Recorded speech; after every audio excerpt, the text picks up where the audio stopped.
Pokemon is just about the most RNG based game you can find. Looking at abilities, natures, and even just general encounters, you can see that Pokemon has a lot of random aspects. With Pokemon being so random already, you might be wondering, what more can I randomize? And to that, my answer is literally everything. I randomize the locations of Pokemon, the starter Pokemon, the gym leaders Pokemon, and even just trainer names. With all of that and much more, I decided I wanted to try and beat Pokemon Y completely randomized. And because you guys love to see me suffer, I'm going to be adding on the hardcore Nuzlocke rules that you see on screen now.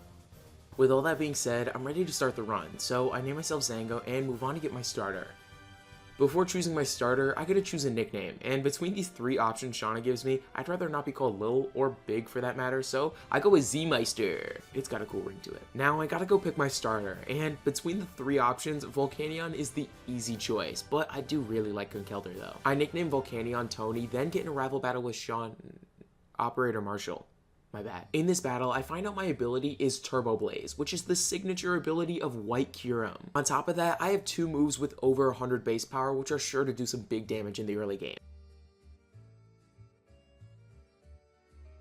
After the fight, I tell my mom I'm never gonna see her again, then move on towards the first route. On this route, I can catch a Pokemon, and the Pokemon I end up finding here is Conkeldurr, which is really good considering I wanted one earlier. I nickname Conkeldurr Emily, then find out the nature is attack up and defense down, which is pretty solid. As I'm running away from Marshall in the forest, I find myself a Trubbish, and considering a lot of Pokemon I find in this run are just trash, I'm not gonna be including all the encounters I get. With that being said, there's not much else to do in the forest, so I just move on to the first city and get ready to challenge the gym. Viola leads the battle with Lopunny as I lead with Volcanion. Right away, Lopunny goes for Splash as I go for a Steam Eruption, and it ends up doing about 2/3. On the following turn, Lopunny goes for another Splash as I go for a takedown, finishing off Lopunny and leading me into Viola's final Pokemon, Plusle. Plusle starts out by going for a Thunder Wave, fully paralyzing me on that turn, and on the following turn she goes for a Growl as I get fully paralyzed again. She then goes for a second Growl as I finally get out of paralysis, and I'm able to go for a Steam Eruption, bring Plusle all the way down to 1 HP. With that, Viola heals, but it's not enough as I go for another Steam Eruption, finishing off Plusle and winning myself my first gym badge.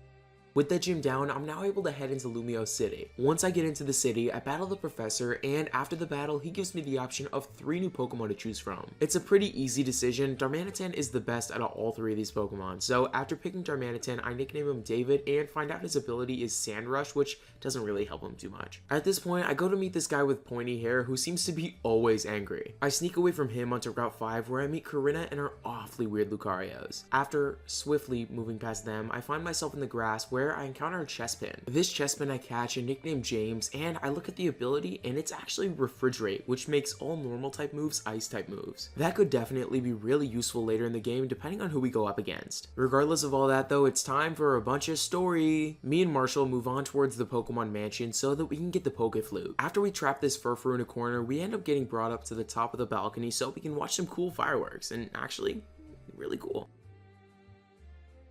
After that, me and Marshall get the Pokeflute to wake up the Snorlax, and after waking him up, we find out he's actually a she and a Simisage, but since Simisage isn't really that great, I just annihilate her with a Flare Blitz. Now I move on to the next route to go in this rival fight, and I end up actually encountering a Kyurem in this fight. I was super scared because Kyurem has Dragon Rage at this level, but thankfully, I end up making it out just fine. With the battle finished up, James evolves into, this thing, and after doing that, I make my way to the next route so I can catch my next Pokemon, Mudkip. Mudkip gets the nickname Lucas, and now I'm able to freely move on to Ambert Town. In the town, there's not much important other than the fact that I can go to Glittering Cave to go fight Team Flare. After defeating them, I get myself a Sail Fossil and find out the Sail Fossil is actually an Aegislash, which originally I was super excited about. Oh my gosh! With Aegislash on the team, I nickname her Ava, then look at her nature and find out it's actually really good. Jolly's the best thing Aegislash could have gotten. That's all well and good, but when you look at the ability, you find out it actually is a horrible Pokemon. Aegislash's usual ability would be Stance Change, which allows her to switch freely between Shield and Blade form, but because I don't actually have that ability, I can't actually bring my attack up.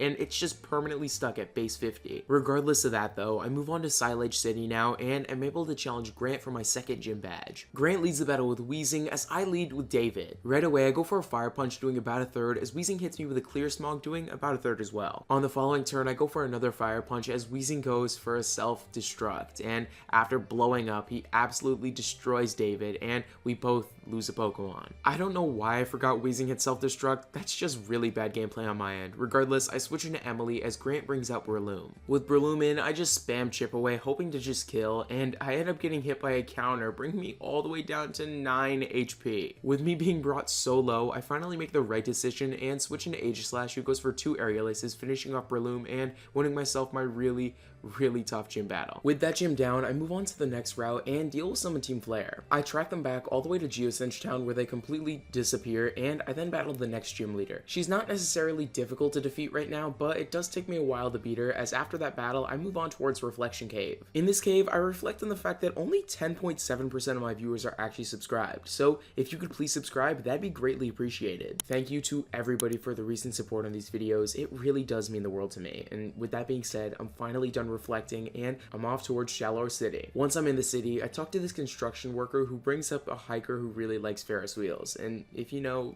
you know. After talking with him, I move on to the next route so I can catch another Pokemon. The Pokemon I ended up encountering was a Regice, but little did I know Regice is impossible to get in a Pokeball, so I ended up just running away from the battle. This was really upsetting, especially considering my very next encounter was a Groudon, Azelf, Ferrothorn, Trico, and a Torkoal. It's cool though, because now I move on to fight Serena, and after defeating her in a battle, I'm ready to go challenge the third gym leader. Corinna leads the battle with Pansage as I lead with Emily. Corinna starts out by going for a Bullet Seed, doing minimal damage as I go for a Wake Up Slap, almost one-shotting Pansage. Because I know Corinna's gonna heal in the next turn, I decide to go for a Bulk Up, and after Corinna heals, I'm able to finish off Pansage with another Wake Up Slap. Next comes Meowstic, and at first, I try and take her out with a Chip Away, but I end up doing basically no damage as I got hit by a Charm. Because of this, I decided to switch into Tony, who gets hit by a Charm in the switch in, and on the following turn, I go for a Steam Eruption, doing a lot of damage to Meowstic, bringing him into the red. On the following turn, Meowstic gets healed as I go for a Water Pulse, getting a critical hit and bringing Meowstic down to about half. After that, Meowstic hits me with a Psy Shock, bringing me down about a fourth, and I go for another Steam Eruption, finishing off Meowstic. Last out is Carbink, and for this, I go for a single Steam Eruption, finishing her off, and that wins me my third gym badge. After that gym battle, I make my way to the top of this tower where I have myself a Mega Bayonet. Still, even with that though, I lose my fight to this Glalie, and I then move on to Coumarine City. Once I get into the city, I have another rival battle with Serena, but since it goes just as smoothly as it did last time, I'm not even going to go over it, and I'm just going to go challenge the fourth gym. Ramos leads the battle with Burmy as I lead with Tony. Right away, Burmy goes for a Protect, just delaying the inevitable, as on the following turn, I go for a Flame Charge, finishing off Burmy in a one-shot. With that, Ramos sends out his next Pokemon, Elekid, who just gets one-shotted by a Steam Eruption. With that, Ramos is on to his final Pokemon, Munchlax, so I just go for 2 Steam Eruptions, finishing him off, and that wins me my fourth badge relatively easily. Now that I've got that gym badge, I go steal this Power Plant pass from this Team Flare guy, and after doing that, I sweep Team Flare. With the Power Plant officially back online, I move on to Lumo City, where I can challenge the 5th gym. Before the battle started, both Lucas and James evolved into their respective evolutions, and with that, I start my battle against Clemont. He leads the battle with Chansey, as I lead with Emily. Right away, I go for a Wake Up Slap, one-shotting Chansey, as next out comes Fracture. Fracture starts off by setting up a Dragon Dance, as I go for a Wake Up Slap, doing a pretty sizable amount of damage. On the following turn, I get hit really hard by a Dragon Claw, bringing me all the way down to 47 HP, as I'm then able to take up Fracture with a Chip Away. With that, Clement's onto his final Pokemon, Galvantula. Galvantula starts by going for a Signal Beam, not doing too much, as I go for a Rock Slide, bring Galvantula down into the red. Clement then heals as I switch into Tony, and on the following turn, I get hit by a Signal Beam, not really doing much at all, as I go for a Flame Charge, bring Galvantula down to half. With that, another Flame Charge does the trick, as that wins me badge number 5. Now, I've got another rival battle with Serena on Route 14, but again, these are just kind of sweeps on my end, so I move on to the grass on Route 14, and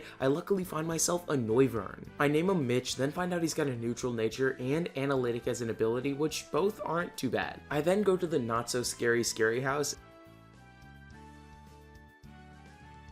And after doing that, I find myself in Laver City. In the city, I find out the world is a really cruel place, and after that, I go challenge the 6th gym. Valerie leads the battle with Pichu as I lead with Noivern. I start the battle off by charging up a Razor Wind as Pichu hits me with a Thunder Wave. On the following turn, Pichu confuses me with a Sweet Kiss, and on that same turn, I hit myself in confusion. Because I'm not really in the mood to deal with Pichu for the rest of my life, I decide to switch into Lucas. Lucas ends up getting hit by a Sweet Kiss, confusing me, and that means I hit myself in confusion, of course. On the next turn, Pichu goes for a Nasty Plot as I go for a Mud Bomb that misses, and then I break out of confusion as on the following turn after that, Pichu confuses me again with a Sweet Kiss and I hit myself in confusion. I'm officially done with this infinite Pichu cycle, so I decide to switch into Emily and go for a Rock Slide, finishing off Pichu with a one-shot. Next out is Marshtomp, who elects to go for a takedown, bringing me down to 82 HP as I go for a Wake Up Slap, bringing him down to about a 4th. Marshtomp is then healed as I go for another Wake Up Slap, bringing him down to probably about a 3rd. At this point, I switch into James and go for a Seed Bomb, finishing off Marshtomp as that leads into Valerie's final Pokemon, Lickitung.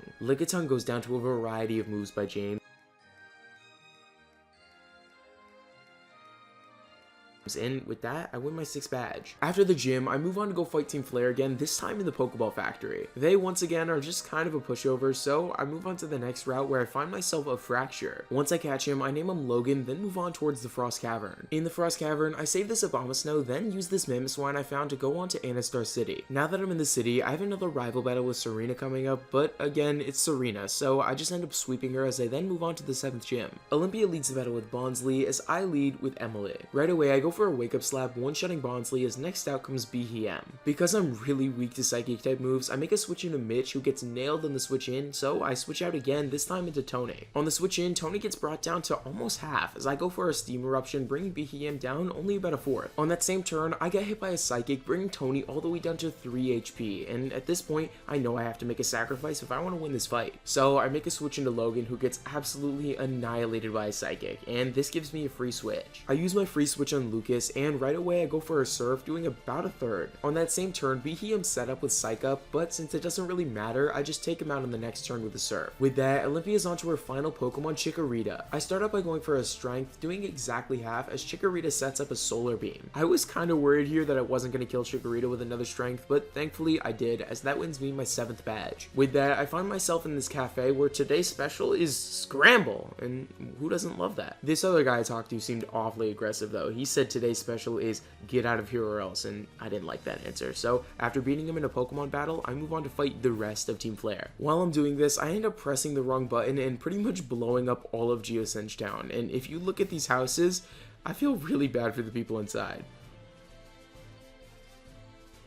Regardless of all that though, I've now got my big fight with Lysander, and his team is actually really easy to beat. He leads with a Ferrothorn, which originally really scared me, but I eventually take him out with pretty much no issues. Other than that, there was really no worries with this fight at all. He ends the battle with an Igglybuff who goes down to a single Air Slash, and with that, I move on towards my 8th gym. While I'm on my way there, I really only have 5 viable Pokemon on my team. I was desperately searching for another Pokemon to add, and I found myself a Ninetales, but I honestly wanted myself a Mythical, or maybe even a Legendary. Sadly, I didn't find one on this route, so I just move on to go fight my rivals for the final time, and after defeating Marshall, I move on into Snowbell City. While I'm here, I try my luck at some encounters, but no dice, as now I'm just ready to challenge the 8th and final gym. Wolfric leads the battle with Wobbuffet, as I lead with Tony. Wobbuffet ends up getting absolutely annihilated by 2 different Steam Eruptions, and after that, next out comes Blastoise. Blastoise starts out by setting up a Rain Dance, which absolutely petrifies me, so I decide to make a switch into James. On my switch in, Blastoise set up with Iron Defense, and on the next turn he set up another Iron Defense, so when I go for my Seed Bomb, I only do like a 5th. I decide to go for one more Seed Bomb, bringing Blastoise down into the red, as in the following turn he heals as I set up a Bulk Up. Eventually, I bring my attack up to +3, so I can go for 2 more Seed Bombs, finishing off Blastoise and leading me to Wolfric's final Pokemon, Regirock. I was kind of scared when he first came out, but then I remembered I am at +3 attack, so I go for a Seed Bomb, bringing Regirock all the way down to like 1 HP. Regirock then goes for a Lock On, but it doesn't really matter since he doesn't have Guillotine, so I just go for 2 more Seed Bombs, finishing him off, and that wins me my final gym badge of this run. With all that being said, I move on to Victory Road to get my final few encounters, and I'm still really hoping for that mythical. Sadly, I don't get it, and I've got to go fight Serena again, but her team is Cheeks. So after sweeping her, I find myself in the Pokemon League. While I'm in the league, I actually realize that there's one more place I haven't gone to on this map. That's directly next to Coumarin City, and that's Azure Bay. Once I get into the bay, I wait for my repel to run out, and I eventually encounter a Celebi, which is exactly what I was looking for. A Celebi! Let's go! Rats! Bro, that's so hype. I nicknamed Celebi Olivia, and at this point, with nothing left in the run, I decide to move on to go challenge Malva in my first Elite Four battle. She leads the battle with Luxio, as I lead with Lucas. I start out by going for an Earthquake, which easily one-shots Luxio, as next out comes Rampardos. Rampardos also goes down to just one Earthquake, as that leads into Tepig. Tepig's got the ability Download, which would have been useful if he was an Emboar, but sadly he's not, so I'm able to go for a single Earthquake, finishing off Tepig, and leading me to Malva's final Pokemon, Slackoth. Slackoth goes down to a single Hammer Arm, and with that, I win my first Elite Four battle. Next up, I decide to go challenge Seabold, and he leads the battle with Snubbull, as I lead with Lucas. Right away, I go for an Earthquake, one-shotting Snubbull, as next out is Snivy. I was literally in the middle of talking about how easy Snivy is to beat, as I get hit by a massive Leaf Storm doing a ton of damage. The only reason I survived this attack is because I put a Rhino Berry on Lucas, and to make matters worse, I don't even kill Snivy with a one-shot. Out of pure fear, I switch into Noivern, who takes minimal damage from a Leaf Storm on the switch in, and on the following turn, I go for a Dragon Pulse, finishing off Snivy. With that, Seabold then sends out Latios, and for this, I'm super scared. I don't really have a Pokemon that can deal with Latios very well, so I've just got to stay in with Noivern. Initially, I'm faster than Latios, so I'm able to go for a Dragon Pulse first, doing a ton of damage, bringing Latios down to about a third. With that, Latios decides to set up with a Dragon Dance, and now I'm absolutely horrified. On the next turn, Latios is faster than me and goes for a Recover, regaining his HP. This allows me to go for a Dragon Pulse, and luckily, it gets a critical hit, so Latios goes down. If Latios would have gone for a Dragon Pulse, I might have been screwed, but thankfully he didn't, as now I'm onto Magnezone. Against Magnezone, I make a lot of really questionable decisions, to say the least, but eventually I switch into Volcanion and am able to go for a Flamethrower, destroying Magnezone and winning myself my second Elite Four battle. Next up, I decide to go fight Wickstrom, and he leads the battle with Clang, as I lead with Lucas. With Lucas, I'm able to go for an Earthquake, one-shotting, as next out comes Makihita. Against Makihita, I go for a Hammer Arm, hoping to one-shot, but sadly I don't, as I get hit by a close combat. It doesn't really matter though, as I take minimal damage from that, and on the following turn, I'm able to finish off Makihita with a Surf. Now Golbat gets thrown in, and he starts out by going for a Mean Look, as I go for a Surf, doing half. On the following turn, I get hit by an Air Cutter that doesn't do too much, and I'm able to finish off Golbat with another Surf. With that, Wickstrom's onto his final Pokemon, Pikachu, and I'm sure you could guess how this goes. I go for a single Earthquake, finishing off Pikachu, and winning myself my third Elite Four battle. Finally, I move on to challenge Drasna, and she leads the battle with Torterra, as I lead with Noivern. Right away, I go for an Air Slash, doing about half, as I get hit by a Crunch, doing only 53 damage. One Air Slash later, Torterra goes down, and next out comes Ferroseed. Against Ferroseed, I start out by going for an Air Slash, doing half, as I get hit by a Flash Cannon, not doing too much. I then simply go for another Air Slash, finishing off Ferroseed, as next out comes Zebstrika. Noivern doesn't really have anything that can deal with Zebstrika, so I just switch into Lucas. He doesn't take any damage in the switch in, and on the following turn, you know how this goes, I have Earthquake, so I end up one-shotting Zebstrika. Lucas has been an absolute carry so far in this Elite Four, and with that being said, now Drasna's onto her final Pokemon, Cacturn. Against Cacturn, I simply go for a Hammer Arm, and it ends up not one-shotting, because she is sturdy. And then she ends up hitting me with a Needle Arm that does all of my HP, and that ends up taking out Lucas. Great. Great, love to see it. Not too happy about that one, especially considering how incredibly unlikely that was. With Lucas down, I switch into Tony and go for a Flamethrower, disintegrating Cacturn in the process, and winning myself my final Elite Four battle. With the rest of the game behind us, I move on to go fight the champion in the final battle of this run. Diantha? More like Technician Thomas. What a name. Thomas is going to lead with Execute. I'm going to lead with Mitch. Right away, I'm going to go for a Air Slash. Should just insta-kill. Yeah, there's a one-shot. Who's out next? Next out is Vanillux. Vanillux is actually a really good switch because I can't really deal with Vanillux. I could switch into Tony. Tony's a good switch. Let's see what Vanillux has, though. Blizzard. That doesn't end up hitting. That's really good. It wouldn't have done much damage, but, I mean, any damage is alright. I go for a Flamethrower. Vanillux is one-shotted. Who's out next? Tony's a strong Pokemon. I'd be surprised if Diantha takes him out. Hoopa! Ooh! Okay, what type is Hoopa? I don't know. I'm not going to look it up. Go for a Flamethrower, see how much that does. Not much. Wow. And now Hoopa's faster than me. I'll go for a Steam Eruption. Oh my gosh, and it just kills. That's crazy. Why didn't Hoopa go for a different move? I'm sure Hoopa could have done some big damage. Whatever.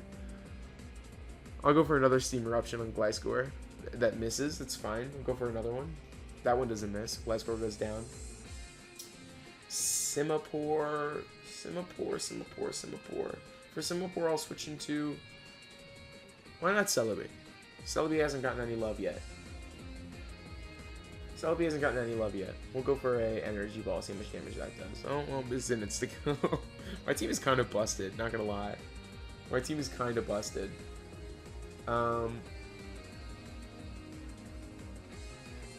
want to end this battle with Tony. End this battle like how the run started. I mean, end it with Tony. I think a single flamethrower is probably gonna do. Yeah, and again, that's how the run ends, with a critical hit after I beat Technician Thomas. And yeah, that's the end of my randomizer. I actually really enjoyed that. If you guys want me to do another one of those, I will absolutely, because that is probably one of the most fun runs I've ever had. And I know that I say that with like every run, but like this, I really do mean that. This one was really interesting. But yeah, that's the end of the run. If you did enjoy, please consider subscribing. It really does help me out. And with that being said, that was my attempt at a Pokemon Y Hardcore Nuzlocke using completely randomized Pokemon.